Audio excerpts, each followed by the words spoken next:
Halo semuanya, hari ini istimewa banget. Hari ini kita akan bahas 30 menit ngomongin ekonomi makro. Jadi ini sesuatu yang berat, tapi tenang aja, kita akan bikin ini menjadi ringan. Di tengah kita sudah hadir Bapak Reza Yamura Siregar. Terima kasih, Mas. Head of IFG Progress. Nanti kita akan bahas lebih lanjut lagi. Dan di sebelah sini ada Yuda Keling, warga Depok. Dan warga Depok? Iya bang, cuma itu bukan jabatan bang. Iya kan? Bukan jabatan. Ya kan Bapak Reza kan benar. Iya, Head benar. of IFG Progress, Iya. Indonesia Financial Financial Group. Group. Jadi kalau kita ngebahas ini ngomongin makro, ngomongin ekonomi makro, Pak Reza ini narasumber yang sangat tepat, Oke. ya kan? Nah, lu kan warga Depok.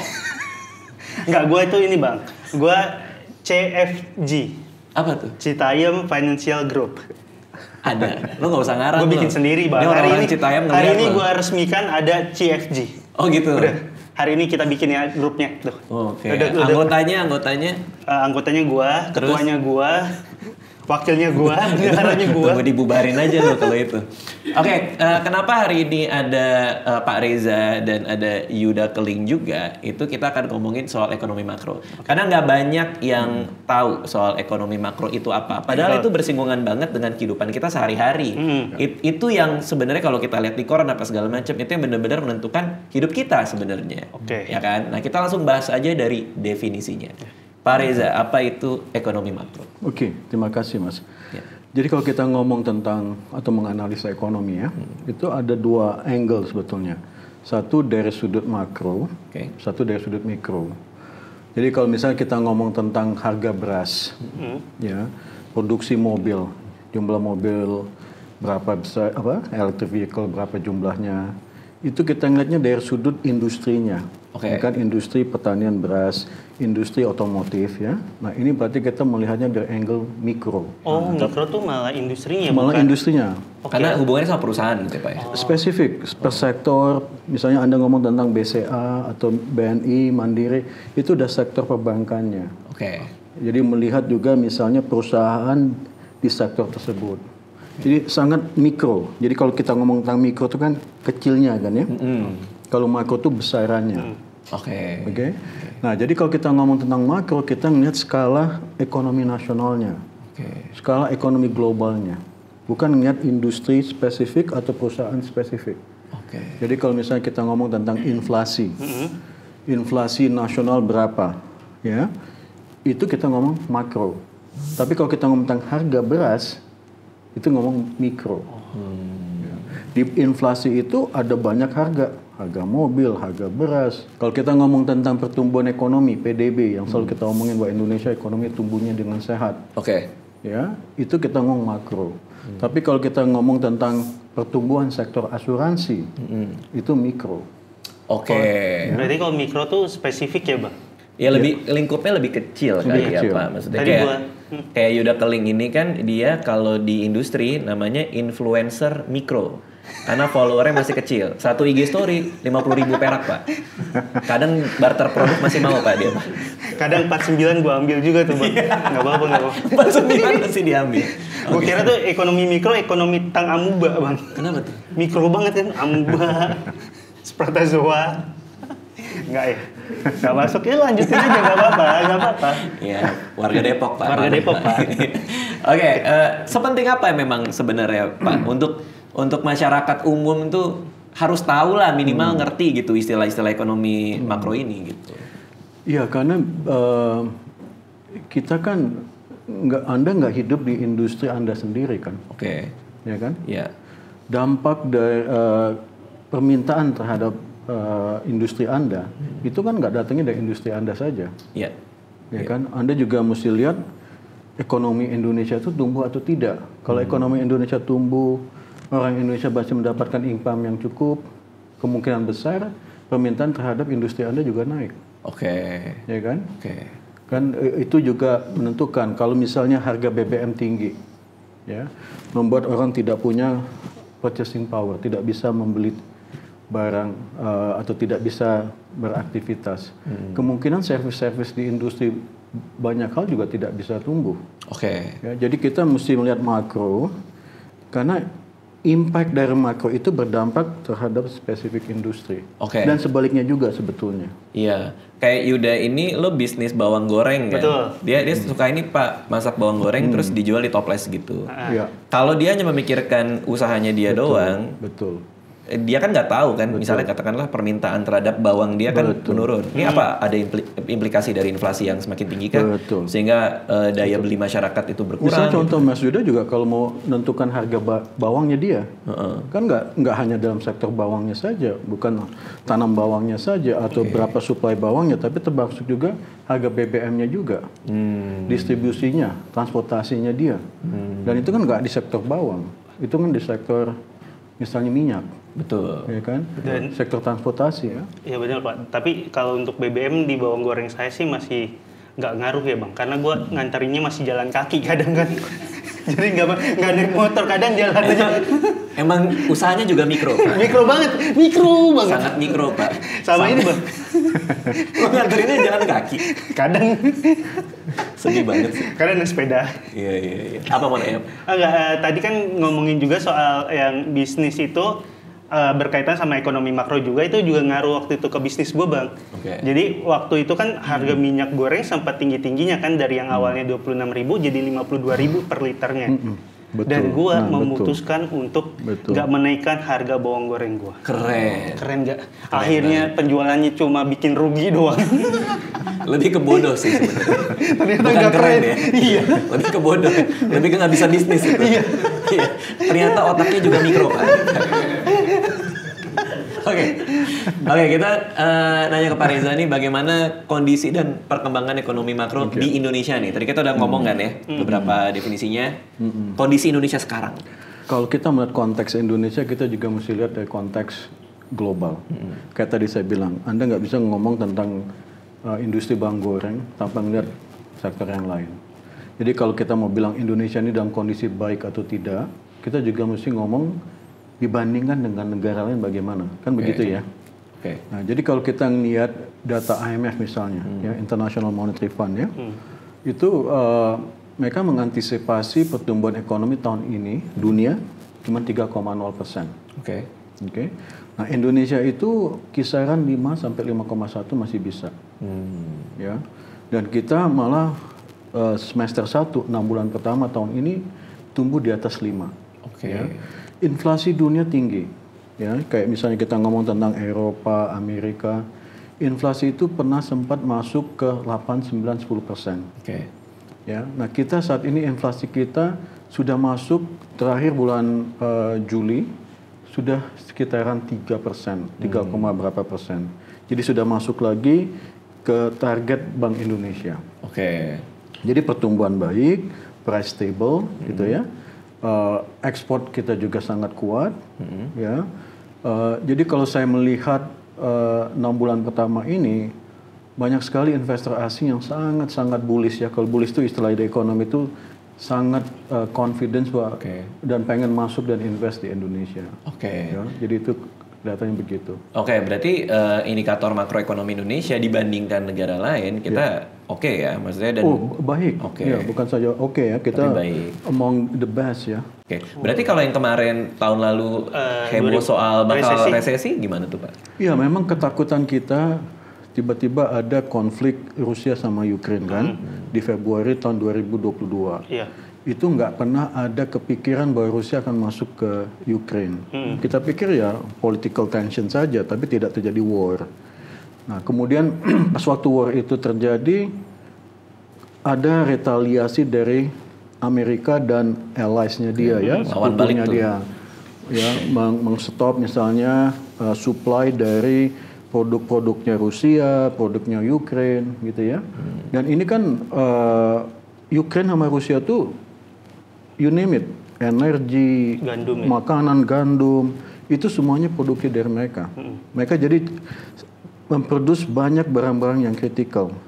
Nah, ada ketakutan nih, kalau Amerika menyetop shipping ya, transportasi dari Ukraine, dari Rusia ke seluruh dunia misalnya, ya oil, gas, Eropa itu sangat tergantung dengan Rusia untuk gasnya. Gazprom itu ya Pak? Iya. Nah, kalau itu terjadi, ya harga akan naik kan. Nah ini yang kita takutkan, dan takutnya juga nanti konflik ini juga berkembang luas, tidak hanya di Ukraine, ya. Kita takut nanti terjadi geopolitical tension di tempat-tempat yang lain.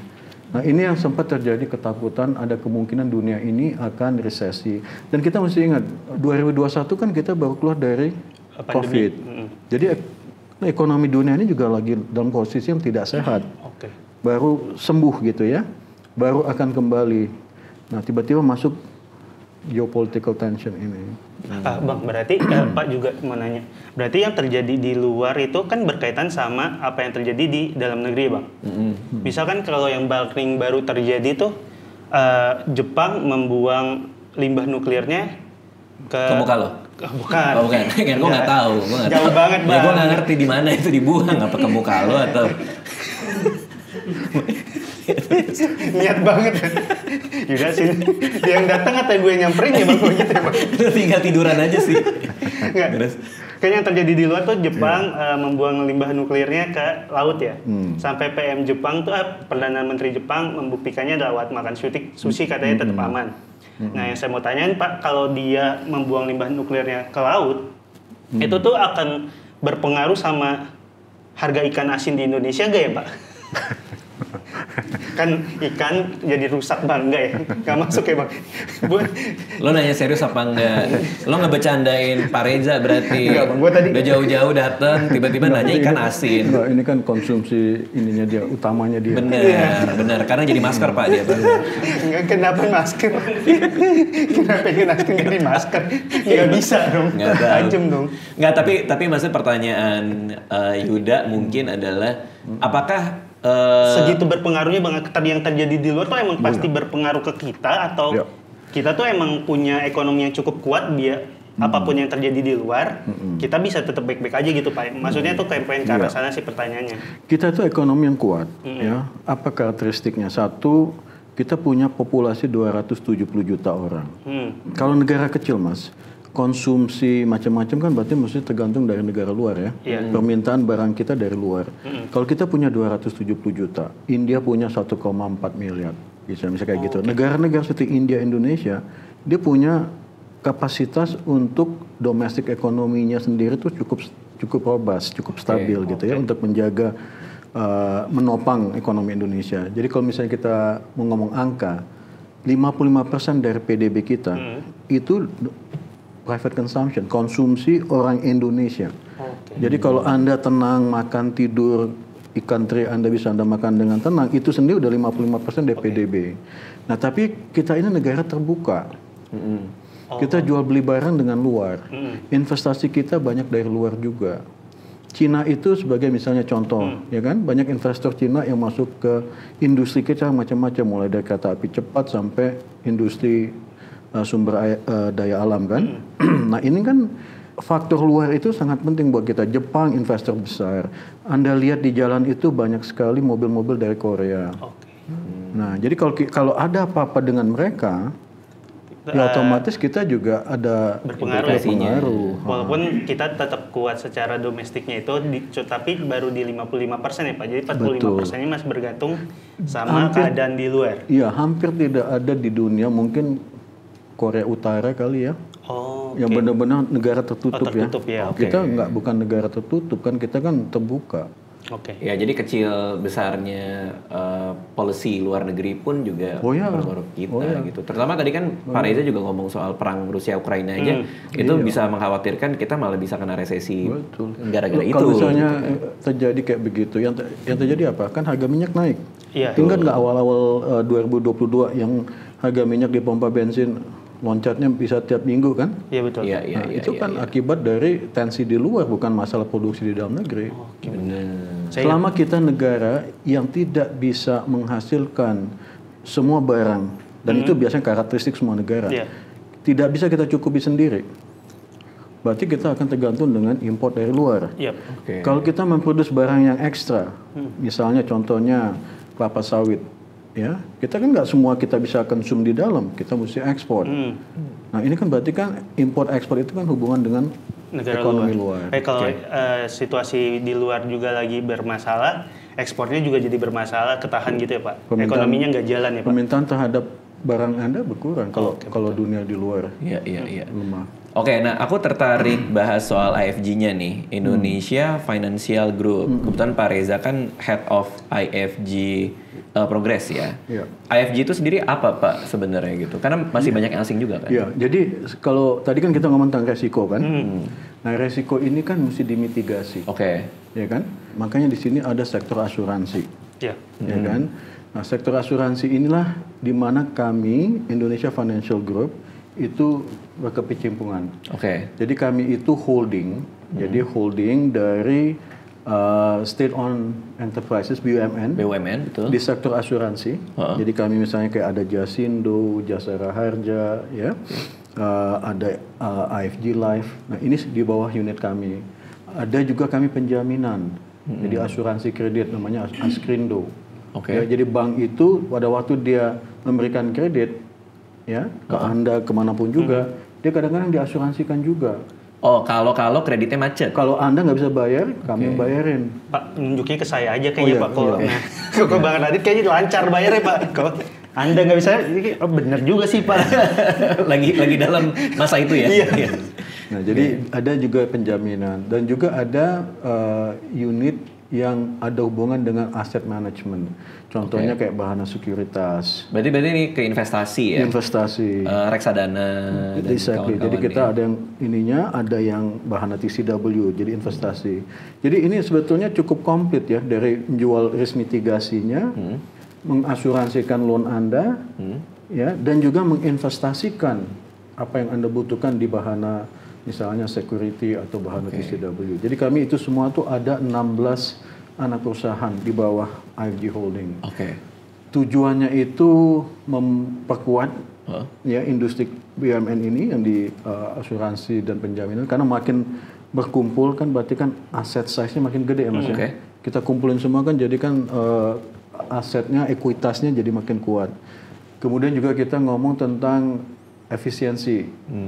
Kalau beberapa asuransi semuanya masuk ke satu sektor, itu kan berarti kan mereka saling pukul kan. Nah ini kan bisa aja, yang ini jangan masuk ke sini ya, ini cuma umum aja, yang ini untuk jiwa. Berarti IFG yang mengelola bucket-bucketnya itu? Jadi IFG-nya memberikan strategi misalnya.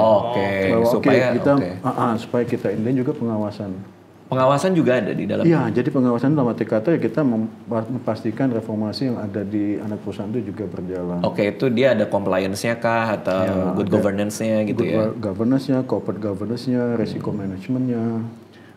Tapi yang menarik nih, tadi kan kita bicara mulai dengan ekonomi makro.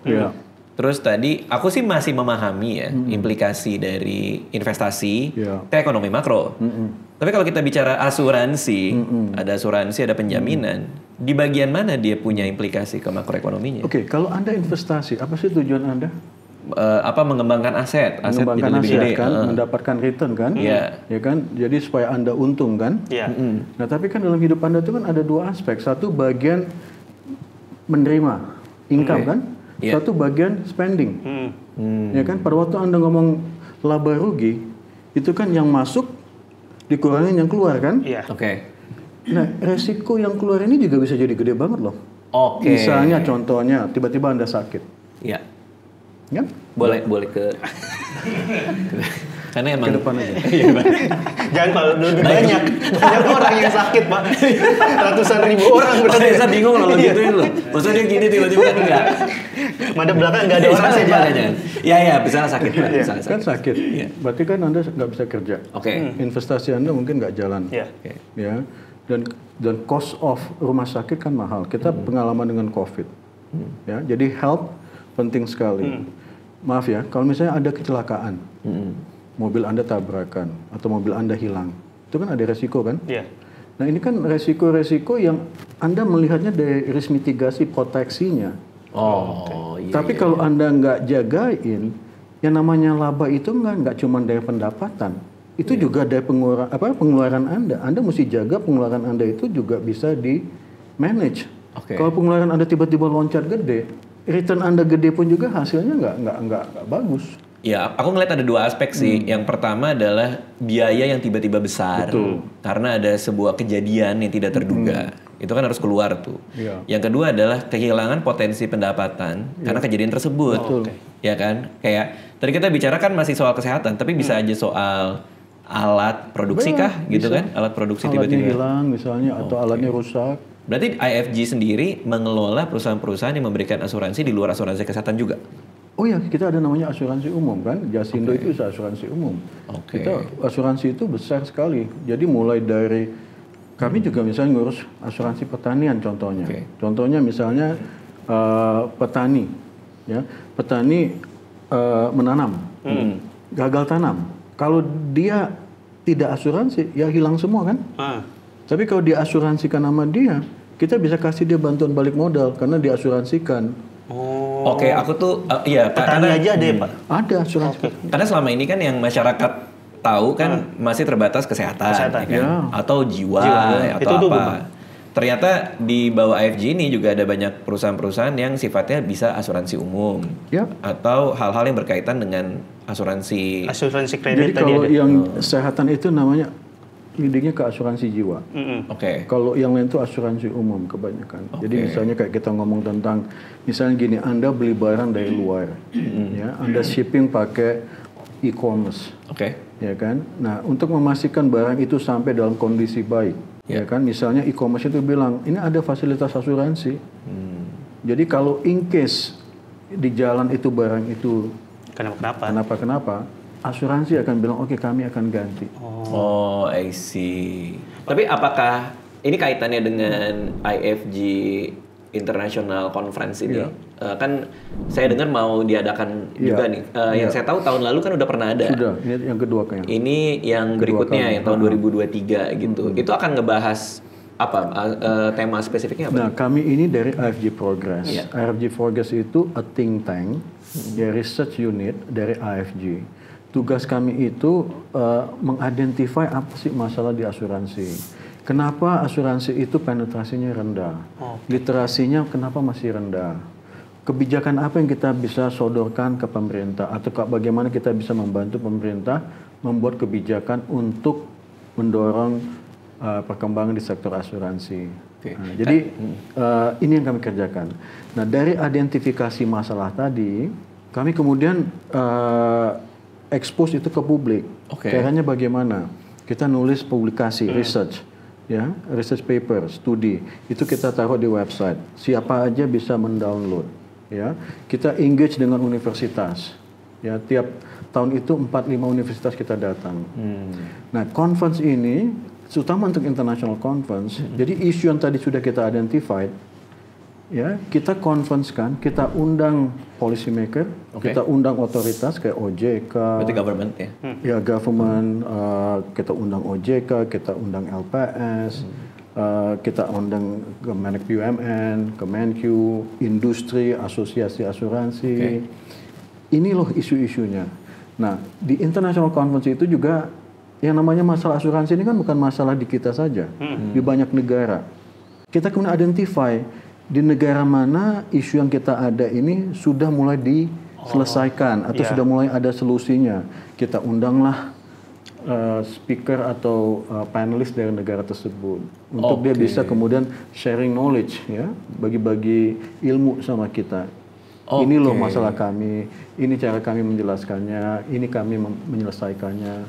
Cuman yang saya tangkap nih ya untuk menerjemahkan ke orang-orang yang awam mungkin nonton ya. Jadi IFG International Conference ini, aku sih ngebayangin nih ya, IFG itu adalah lembaga think tank, ya kan, di mana? Well, IFG-nya holding tadi. Holdingnya, tapi ada think tank ya. Progress-nya itu think tank. Berarti kan mikir nih kan, mikir, riset, ngelihat industri, bikin FGD lah apa segala macam gitu kan. Betul. Pada akhirnya setelah proses riset itu yang ditemukan adalah ini ada beberapa problem. Betul. Ada beberapa hal dan ada beberapa mungkin cara solusi atau komparasi dengan negara lain yang sudah berhasil. Betul. Gimana kalau kita publikasiin? Betul. Masa hasil riset ini cuman kita simpan sendiri? Betul. Berarti ini kita nggak bicara jualan asuransi, nggak bicara jualan produk, nggak kan?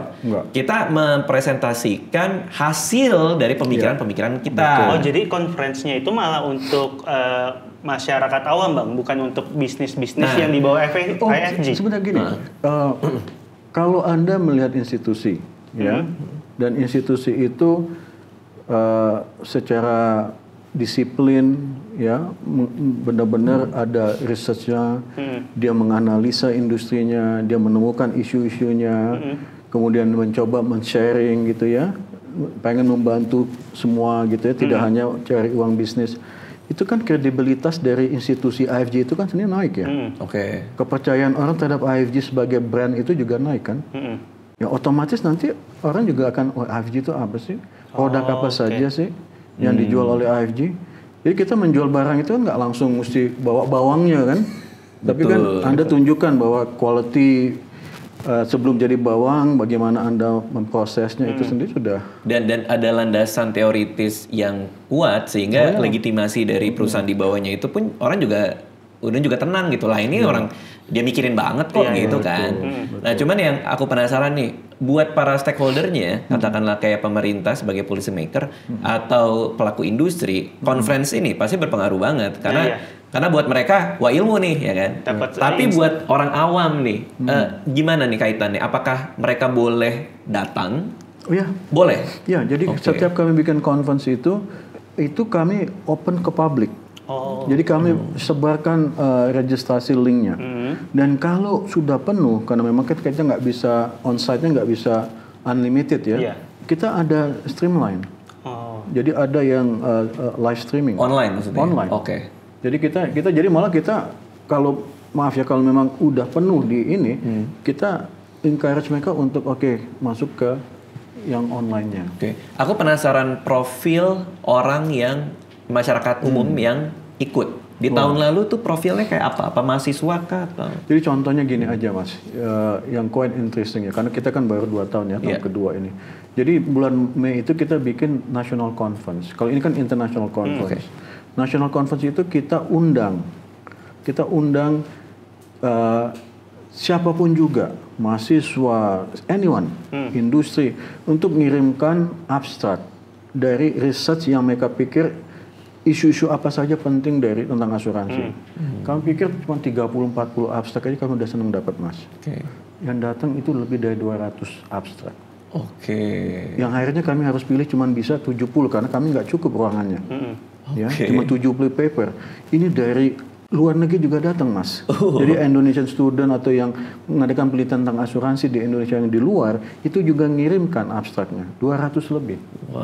Ya, isunya menarik. Isu yang pas waktu kita ngomong tentang literasi, literasi itu ternyata tidak hanya di level student, level akademis, level industri, dan level dari otoritas juga. Ya. Jadi kalau nanti kita ngomong tentang international conference, mungkin tidak sejauh penetrasi ke bawah atau ke level ininya di kayak national conference, tapi kita mungkin lebih ke arah yang ininya ya, bagaimana kebijakan pemerintahnya gitu ya. Jadi formulasi kebijakan pemerintahnya bagaimana. Jadi memang 2 set ini yang berbeda targetnya. Tapi semuanya literasi Mas. Kalau buat yang akan datang ini tanggal berapa Pak?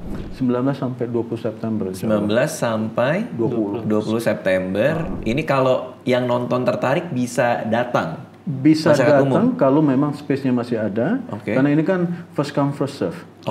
Itu bisa lihat di kami ke website-nya. Ada website-nya? Ya, itu website-nya itu www.ifgprogress. Ya.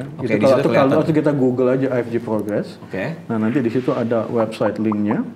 Nah, di situ nanti ada ininya, linknya. Itu beserta informasi berapa harga dan lain-lain gitu, atau emang gratis atau? Kami tidak men-charge apapun juga. Gratis Pak? Gratis.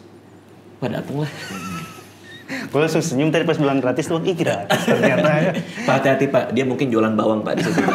Tidak datang bawa bawang. Kita udah ada makanannya Mas. Jadi langsung di smash loh. Lebih enak makan pakai bawang Pak. Bang, tapi gue ada satu pertanyaan lagi Bang.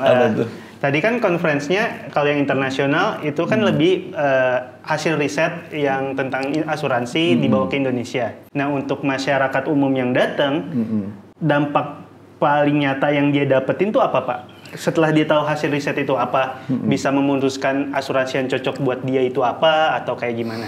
Jadi paling tidak satu yang kami harapkan ya sebagai institusi yang menyelenggarakan ini, satu ya kita membawakan isu-isu yang mudah-mudahan menjadi awareness gitu ya, baik itu di pemerintah, di industri keuangannya gitu ya. Ini loh masalah kita saat ini dan ke depan. Misalnya contoh gini Mas, ini kita kan di era digitalisasi. Betul. Kita juga menghadapkan era di mana terjadi transisi ke ekonomi hijau, ya kan? Ini kan banyak isu-isu kita nggak ngerti. Apa sih implikasi digital ekonomi? Apa sih implikasi kalau kita masuk ke ekonomi hijau? Ya. Nah, kemudian kita juga tanya resikonya apa di sini. Nah, resiko yang tinggi itu bagaimana memitigasinya? Contohnya, Anda lihat kebakaran sering terjadi, polusi sering terjadi sekarang. Ya nggak pernah separah ini kan, belakangan ini kan. Kalau kebakaran udah sering sekali terjadi, kebakaran hutan maksud saya. Nah, ini kan ada cost Mas, ada biaya. Biaya kesehatan orang yang kena, biaya menghadapi misalnya Anda punya perusahaan di daerah situ keganggu, ya kan? Nah, ini kita kan mesti mencari solusi. Solusi itu kan mesti kita.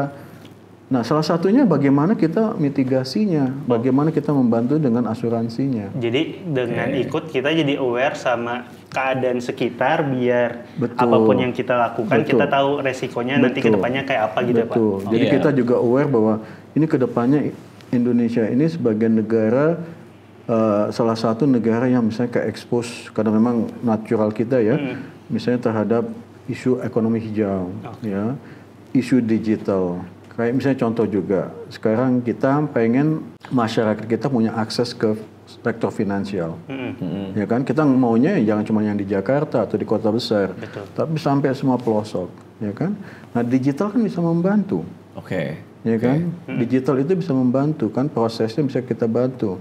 Nah, tapi kan proses digitalisasi itu juga mesti ada resiko, pasti ada resiko. Misalnya data yang Anda transaksikan di e-commerce, di online itu aman nggak? Jangan-jangan bocor lagi datanya misalnya. Nah, ini kan nanti mesti ada database sistemnya, mesti ada proses ininya. Nah, ini kan ada. Dan kalaupun bocor, peran asuransinya apa nih terhadap damage yang terjadi ini kan? Oh, itu menarik banget ya.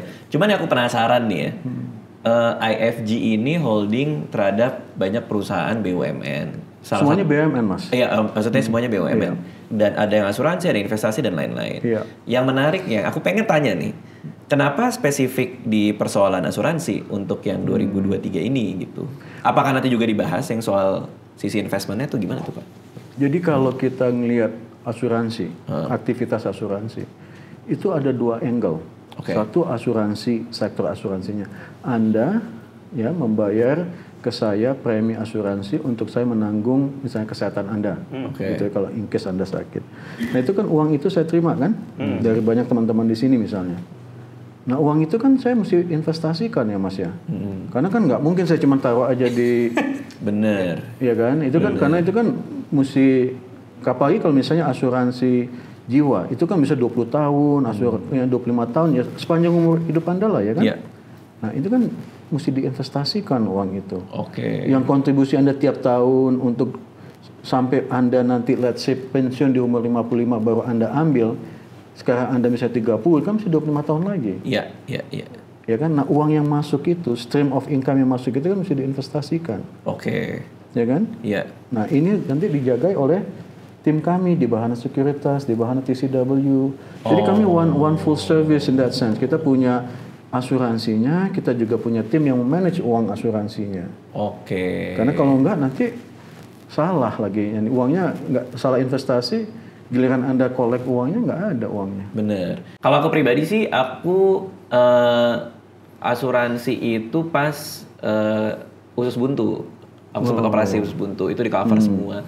Anak juga kemarin tahun lalu kalau nggak salah masuk rumah sakit juga apa namanya di cover semua. Jadi maksudnya aku juga waktu itu sempat mikir sih, wah kalau nggak ada asuransi lumayan juga ya gitu. Tapi kadang-kadang kita nggak mikir ya. Maksudnya kayak kadang-kadang begitu kejadian baru gimana nih gitu. Nah, itu mindset. Jadi kalau kita selalu melihat investasi itu dari hasil return ya.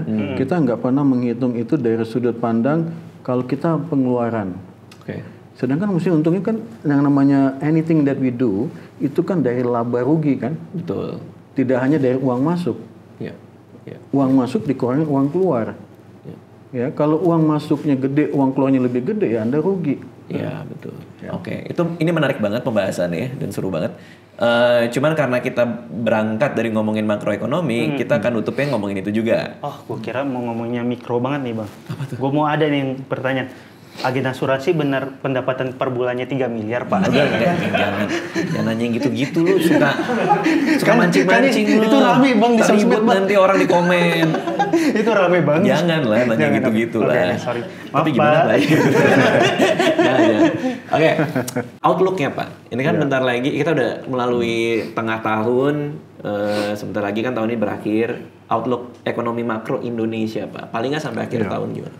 Kami masih menganggap, untuk kami ya di FG Progress ya, outlook ekonomi kita masih bagus ya. Dalam arti kata kami tidak melihat pertumbuhan itu jauh dari 5%. Dan kalau kita lihat survei di pasar, ekonomi baik itu di dalam maupun di luar negeri juga angkanya sekitar itu untuk tahun ini. Nah, insya Allah tahun depan kami masih melihat angka itu kemungkinan akan lebih baik. Karena kan kita yang menjadi bukan masalah ya, tapi kan memang ada transisi ke pemilu kan ya. Dan itu kan pasti kan selalu ada tuh wait and see ya. Tunggu kondisi selesai pemilu, nanti baru kemudian lebih jelas lagi ke depannya gitu ya. Dan juga kita mengharapkan ya proses di dunia ini juga lebih baik ke depannya. Jadi masalah dengan Rusia, masalah isu-isu yang ini juga lebih jelas gitu ya. Oke, siap, seru banget obrolan hari ini. Tadi kita udah bahas panjang ya, dari mulai ekonomi makro sampai ke asuransi juga, lalu ada IFG International Conference yang ternyata juga gratis. Gratis dan biasa buat untuk semua orang. Iya. Kalau yang sebelumnya harus store abstrak, kalau yang ini enggak ya Pak? Enggak ya. Kalau yang ini kalau mau datang. Datang aja. Maksudnya itu selama masih ada kuota. Nah, jadi tolong langsung ini karena memang kami kan punya space terbatas. Itu kan akan dibikin di Shangri-La Hotel. Jadi ruangan itu juga terbatas kan. Ruangan conference room-nya itu. Nah, jadi kalau nggak bisa ini on-site, ya kalau masih mau tertarik, mudah-mudahan masih mau tertarik, ya kita ada stream lainnya. Ada online-nya, bisa nanti streamingnya. Tapi yang dengerin ini jangan langsung datang ke tempat acaranya. Jangan, karena harus registrasi dulu. Registrasi. Takutnya Bang, takutnya kan udah dengar. Bener dong itu gua. kayaknya lu deh. Bener dong. Masa dengar di Shangri-La terus tiba-tiba orang mana nih saya mau masuk nih, kan gak gitu juga kan. Harus registrasi dulu. Harus registrasi dulu. Iya. Dan registrasinya ada di website kami. Biar gampang nih, ini ada barcode-nya nih. Oke. Ya, jadi di mukanya Yuda ini nanti sebelum ada barcode-nya dicoba gini, kayaknya nyambung juga berarti deh. minimal perlu 2 HP dong. Bener gak? Iya. Kalau di HP-nya satu, cara nge-barcode-nya gimana? Screen capture dulu. Terus tuh gimana cara ini? Iya kan bener. Oh nah gini, lu nontonnya bareng temen, nontonnya harus bareng temen. Iya, ya tapi kita nggak ngomong dari awal. By the way nontonnya berdua ya, kan nggak gitu. Ini anggap aja obrolan tadi lu lupa, balik lagi dari awal ya. Ingat harus berdua pas balik lagi. Pokoknya ini ada barcode-nya, tinggal scan aja. Tapi ini tergantung kuota. Betul. Ya bisa aja nanti lu udah nge-scan habis. Iya. Gitu ya. Mau nggak mau jadi online. Ya mau nggak mau. Kalau online ada batasnya? Nggak ada. Online nggak ada batasnya. Jadi berarti bisa aja. Zoom-nya premium. Bener Bang. Ya kan nggak mesti Zoom juga. Nggak 40 menit mati Bang. Nggak Zoom juga. Bisa aja di Twitch kan. Streaming. Ya pasti bisa lah streaming lah. Iya. Ya. Oke, itu aja obrolan kita hari ini. Terima kasih Pak Reza udah berkenan datang hari ini. Terima kasih buat Yuda Keling juga. Thank you semua yang udah nonton. Dadah semuanya. Dadah. Terima kasih.